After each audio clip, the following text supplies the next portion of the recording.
Hello guys. To install SQL Server Management Studio, you go to the site for SQL Server Management.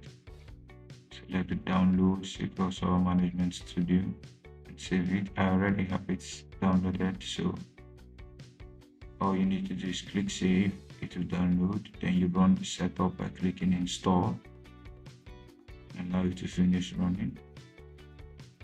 As that's running, let us also download our server, which we need for our studio. So you search for SQL Server downloads and then you look for the Express edition. If you're not doing anything so serious, just query and then you run after it's finished downloading.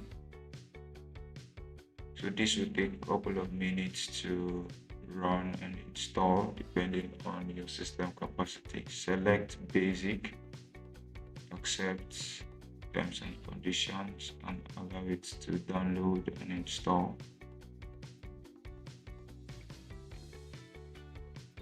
Okay, at that point SSMS had finished installing, which was Studio, while the server was still installing. So it takes quite a bit of a time depending on network speed and your system specifications.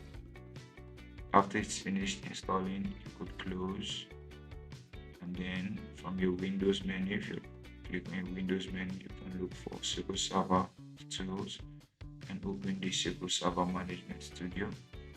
Now you have your server name. It may be in the default state, which will be your PC name / SQL Express, but mine did not have the SQL Express.